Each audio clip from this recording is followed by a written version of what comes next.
On va faire aujourd'hui une vidéo sur le témoin de Jéhovah encore. Et on continue notre saga. Je crois qu'on est dans la vidéo 11. Et aujourd'hui, on va faire les vidéos sur le salut.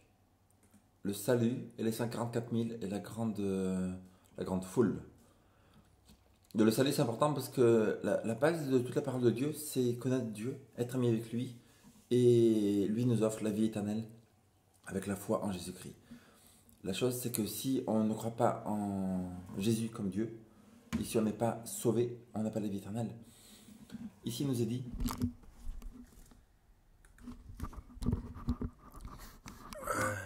peut-être l'erreur la plus grave que les témoins de Jéhovah, la société des Watchtower a fait, c'est l'enseignement sur le salut. La grande majorité des témoins de Jéhovah sont en train de mourir avec des Bibles dans leurs mains, parce que la société enseigne, que la classe des 144 000, c'est ceux-là qui sont nés nouveaux seulement et qui iront au ciel. En 2004, les témoins de Jéhovah étaient, ces 144 000 étaient seulement 8 570 qui étaient sauvés. Après, la grande multitude, ou les terriens, ce sont qui ne sont pas sauvés.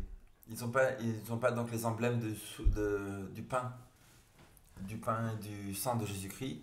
Ils espèrent survivre à Armageddon et vivre sur la terre avec des corps de chair. Père Céleste, je prie qu'on puisse comprendre ta parole au nom de Jésus. Amen. En 2004, les témoins de Jéhovah étaient 6 299 771. Et donc les 6 300 341 n'étaient pas sauvés. Et ça veut dire qu'en 2001, plus de 5,5 millions de témoins de Jéhovah n'avaient aucun espoir de salut. Ils avaient des Bibles avec eux. La parole de Dieu nous est dit que dans Jean 3, verset 3, NW, ça veut dire la New World Translation, c'est la traduction Nouveau Monde. Puis on va à JW ici, JW. Publication, vidéo magazine, le témoin de Jéhovah.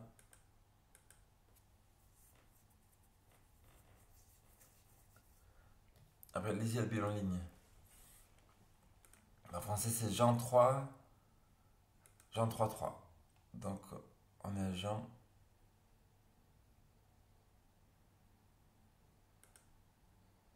3, verset 3. Il est dit, en réponse, Jésus lui dit, ok, vraiment, je te le dis, si quelqu'un est né de nouveau, il ne peut voir le royaume de Dieu. Alors, la Bible nous dit que si on est né de nouveau, on ne peut pas voir le royaume de Dieu. Bien, que ce soit un royaume de Dieu sur la terre ou sur le ciel, ils ne peuvent pas voir le royaume de Dieu, ils sont perdus. Les emblèmes du souper, écrit dans Jean 6, 53 et 54. Jean 6, 53 et 54.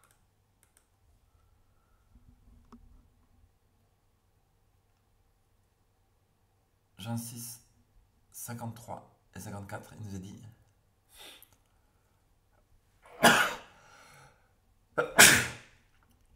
Alors Jésus leur dit, oui vraiment je vous le dis, si vous ne mangez pas la chair du Fils de l'homme et ne buvez pas son sang, vous n'avez pas de vie en vous-même. Celui qui se nourrit de ma chair et qui boit mon sang a la vie éternelle, et je le ressusciterai au dernier jour. Donc ceux qui n'ont pas de vie éternelle, c'est qu'ils ne prennent pas les emblèmes de Dieu, alors que les témoins de Jéhovah, seulement les soi-disant 144 000 prennent les emblèmes. Les gens qui ne prennent pas les emblèmes n'ont pas la vie éternelle, et ils n'ont pas la résurrection, et donc ils sont perdus. Actes chapitre 4, verset 12. Ainsi le salut qu'un autre. Attends, on va regarder dans la Bible du Nouveau Monde. Acte 4, verset 12. Il est dit, celui-ci est la pierre. En outre, il n'y a pas de salut en aucun autre, car il n'y a pas d'autre nom sous le ciel qui était donné parmi les hommes par lequel nous devions être sauvés que Jésus-Christ. Donc c'est clair, ça veut dire que si on n'est pas sauvé par Jésus et par celui qui l'a fait, on n'est pas la vie éternelle. 1 Jean 5, 11, 13. 1 Jean 5, 11, 13. 1 Jean 5, verset 11 à 13. Et voici le témoignage qui est rendu que Dieu nous a donné la vie éternelle, que cette vie est dans son Fils. Celui qui a le Fils a la vie, celui qui n'a pas le Fils de Dieu n'a pas la vie éternelle. Je vous écris ces choses pour que vous les sachiez, que vous avez la vie éternelle, vous qui mettiez votre foi dans le nom du Fils de Dieu. Mais en disant ça, j'en ai en train de dire que Jésus est Dieu. Donc s'il ne croit pas que Jésus est Dieu, il n'a pas la vie éternelle.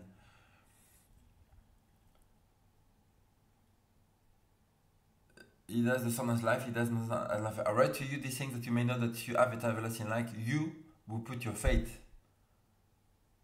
in the name of the Son of the wonderful, of the God wonderful. Mettez votre foi dans le nom du Fils de Dieu. Et donc, ils ne croient pas que Jésus est Dieu, ils n'ont pas la vie éternelle. Qui sont les 144 000? Les 144 000, la Bible nous enseigne dans Apocalypse chapitre 7, verset 1 à 8, et Apocalypse 14, 1 à 5, que 144 000 sont les Israélites qui ont été scellés pendant que les anges sont en train de faire du mal à la terre. Et les 4 anges qui sont sur les 4 coins de la terre sont en train de retenir les vents de la guerre des troupes sur la terre. Et comme ils sont en train de lâcher les vents, les 4 anges qui sont dans le coin de la terre qui sont en train de retenir les vents de la guerre, des guerres, tout ça, c'est pour ça qu'il y a des guerres, mais si jamais ces gens relâchent les 4 vents, c'est des choses terribles qui vont se passer bientôt sur la terre.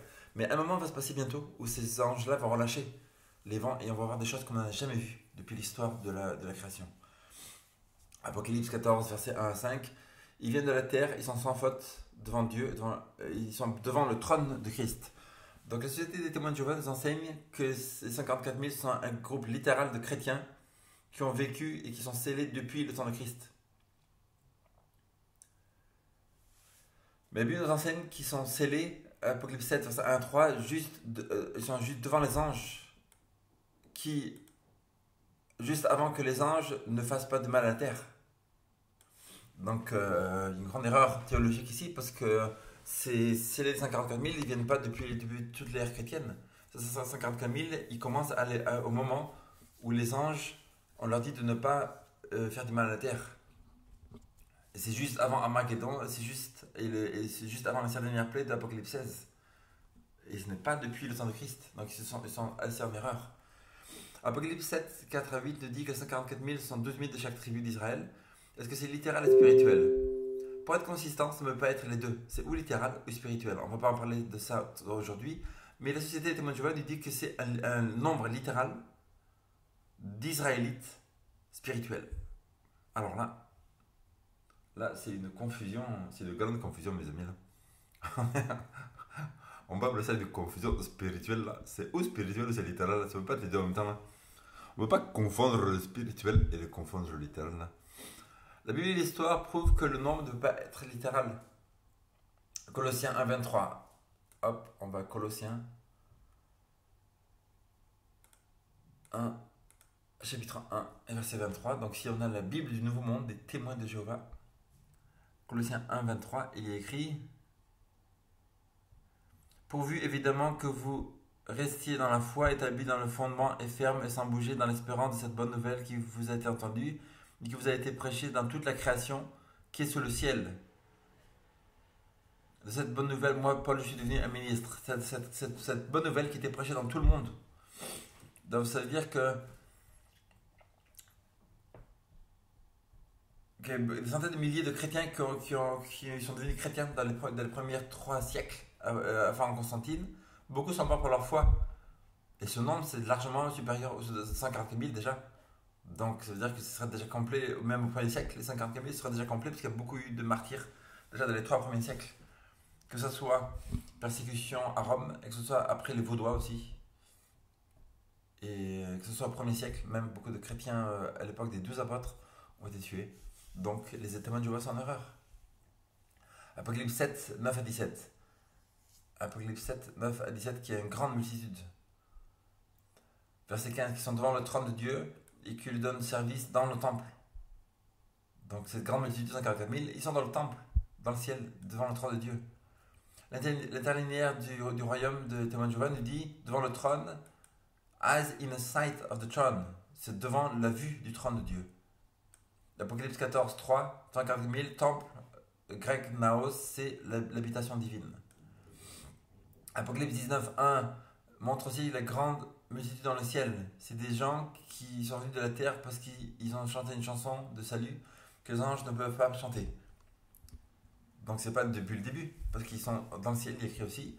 La société nous enseigne que personne avant Christ ne peut aller au ciel. Donc c'est une contradiction. Qui disent que les gens qui ont cru en Dieu avant Christ ne peuvent pas aller au ciel. Aïe aïe aïe, c'est une erreur théologique. Alors que la Bible nous enseigne que les gens dans l'Ancien Testament iront au paradis. On est ici dans Matthieu 8, 11. Matthieu chapitre 8, on va dans quel verset? On va dans le verset 11. Il nous est dit: mais je vous dis que beaucoup viendront de l'Est et de l'Ouest et s'étendront à table avec Abraham, Isaac et Jacob dans le royaume des cieux. Aïe.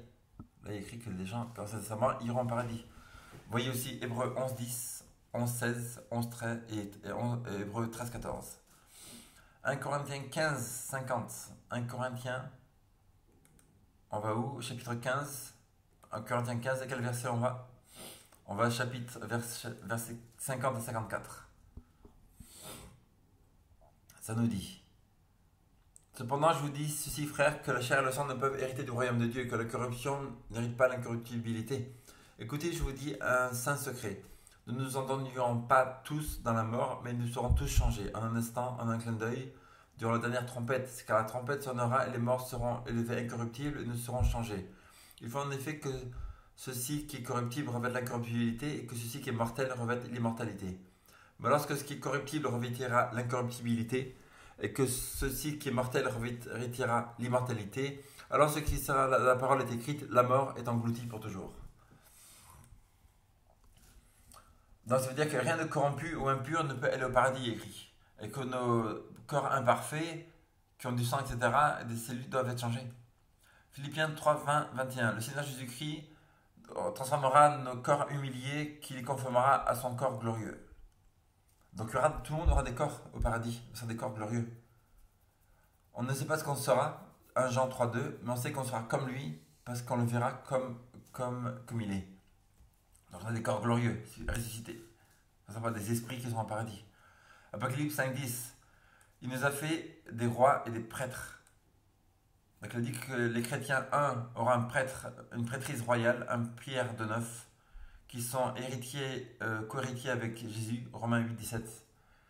Dans les anciens temps, les rois et les prêtres faisaient le travail de juger. Donc au ciel, tous les sauvés jugeront les méchants pendant le millénium pour savoir ce qui s'est passé.